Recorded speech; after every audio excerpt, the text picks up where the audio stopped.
Hello everyone, this is KTChamberlain. Welcome to Roots of Rich Alvarez on his first movie, Arthur vs. the Druids vs. the Grail Part 1. If you've been a fan of Rich Alvarez since the days of Super Mario Bros., you're probably curious as to how did it all begin for Richie. Well, in the fall of 2005, Richard Michael Alvarez and his friend Doug Orofino got together one day and thought of doing a parody of King Arthur for Doug's advanced sophomore English class.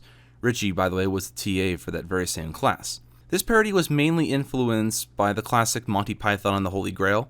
In fact, this is partly why it borrows some of the same dialogue and visual gags. More on that in a bit. Another Arthurian-based movie that influenced this too was Camelot, which is why you'll hear some of the cast members sing at this time.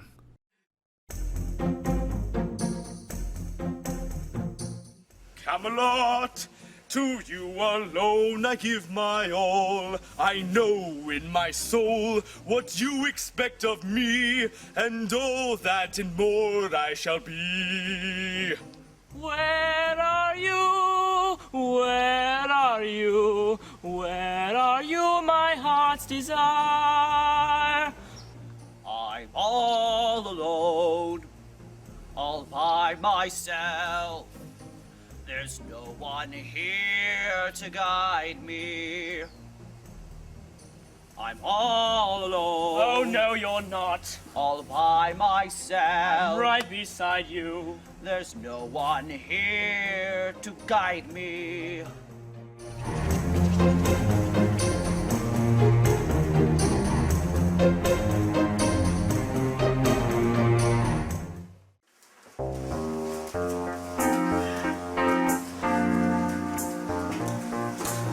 I'm bored. Can't anyone think of something?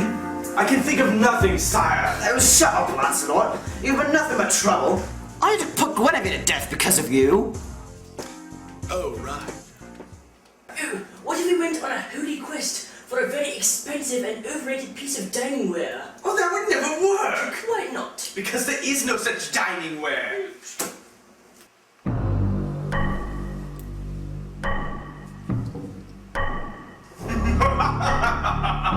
King me!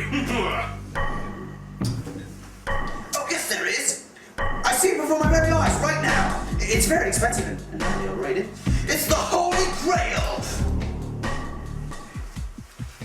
So Richie wrote the script and he cast himself as Lancelot and Merlin, Doug Orofino as King Arthur, his older sister Christine Alvarez as the Lady of the Lake, Matt Provenzel as Robin, and the leader of the Druids, aptly named, the leader of the Druids.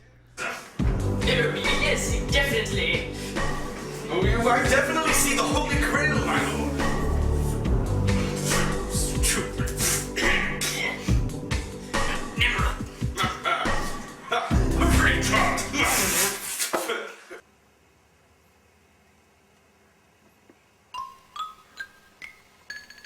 What should I do, Merlin? You should seek out the Grail. And how will I do that? First, you must take your knights, Sir Robin and Sir Lancelot, to the mountain of Mount Doon Tar Tutte. There you will find your greatest foes yet. Who, Merlin? Who? The Druids. No, not the Druids. Yes, the Druids. Shall defeat them. Yes, you shall. Go, they have the Holy Grail. Only then shall you be the once and future king. Right then. Hey, where'd you go? Now, whilst Arthur vs. the Druids vs. the Grail was originally intended as a standalone project for extra credit, and it did so by the way, it was well received enough both in Doug's class and in general that Richie began work on parts 2 and 3 in February of 2006. The Arthur series was my first introduction to Richie's first attempt at writing and directing. The first time I saw this was in our creative writing class, which by the way was how I met Richie. Needless to say, it was well received and got plenty of laughs. Where do you think we should go? Well, I don't know, Robin. My liege, where do you think we should go? I think we should go northeast. Good idea, my lord. Of course, it's a good idea. Let's go.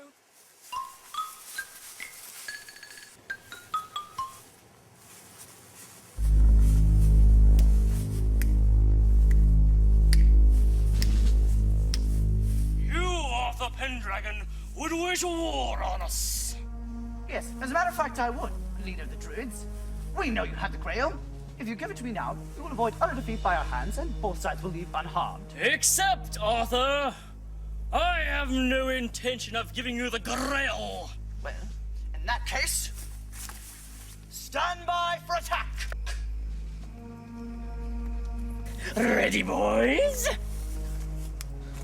Matt's performance as the Druid leader is based on John Cleese's performance as Tim the Enchanter from Monty Python and the Holy Grail, especially the way he rolls his R's like in Grail.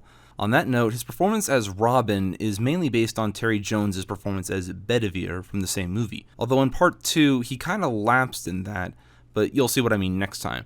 Truth be told, I actually did not see Monty Python and the Holy Grail until sometime after I saw these movies, and I was rather intrigued to see how much of Monty Python influenced these movies in particular.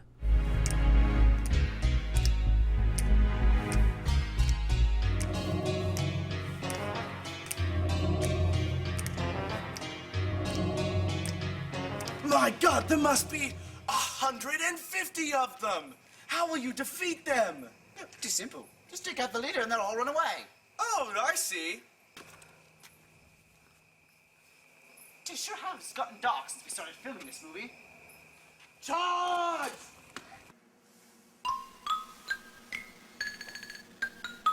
So, lady, what did you think was going to happen to Arthur at this point?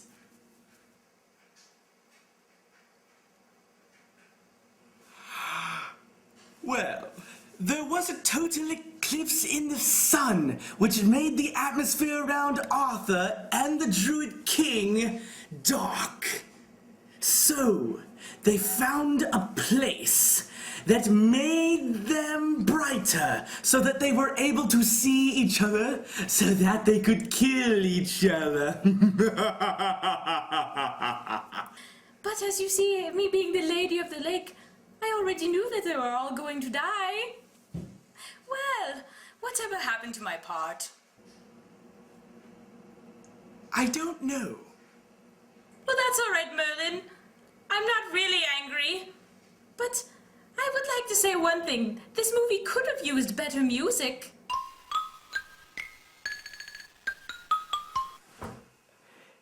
You know something, Lady of the Lake? You're right. Once in every movie, there comes a song of sentimental value. How did I get over here? I don't know. But you're right, this movie is full of bad songs. And usually movies have good songs. Where is that one good song in this movie? Once in every film, there comes a song like this.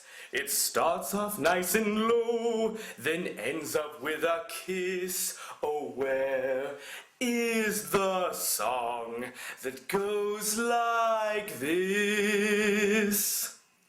A sentimental song that casts a magic spell. They'll only hum along, will overact like hell. Oh, this is the song that ends like this.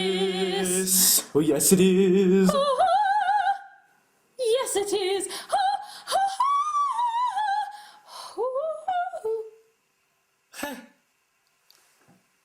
Back to the Brighton's warehouse where the fight continues.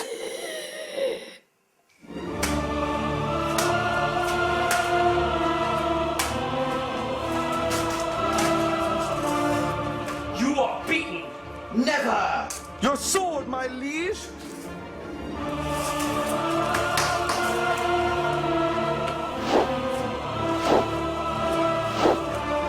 You missed. I'm slain. You cut his head off. There it is on the ground. Look, my liege, the other Druids ran away, just like you said they would. So they did. And look, when his head got chopped off, his body disappeared. Robin, I think it might be the Holy Grail. My liege, it is the Holy Grail. Wicked! This is the Holy Grail? Yes. Well, this is not as good as Jesus made it out to be. Piece of rubbish. Jesus didn't make it, God did. But I don't think God would have wanted us to have it. Maybe there's some secret religious thing with it. I mean, it's really a lot greater than it looks, my liege. There's a really good significance to the Holy Grail. It must be eternal youth or eternal life, something. You're right. Screw it. Pah! And then Arthur had to go and throw away the Holy Grail. You know, that was the whole point of that quest. What do you think about this, Lady of the Lake? But it's good to be home, isn't it? Yes. Yeah, whatever. Too bad the journey was all for nothing. Damn right it was for nothing. We were only gone 2 hours. And by the way, why didn't I get a fight scene? Dude, no, I'm not the director. To the Holy Grail. The Holy Grail! Would you destroy it? Quite adamantly.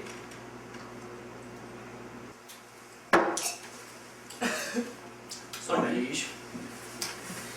Now, lads, there's one lesson learned from all this. What's that, my liege?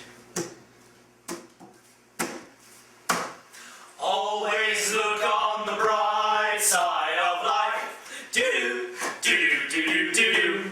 Always look on the bright side of life. Do do do do. Always look on the bright side of life. Reggie's mom was furious when that broke, although given how easily it broke, maybe Doug was right to call it a piece of rubbish. And so, folks, that was Arthur versus the Druids versus the Grail Part 1. I hope you enjoyed it as much as I did way back in high school, and to be fair, it still holds something of a special spot in my heart, partly because of nostalgia, and it's so bad it's good. So join me next time in Arthur versus the Druids versus the Grail Part 2. This is KTChamberlain. Thank you for watching.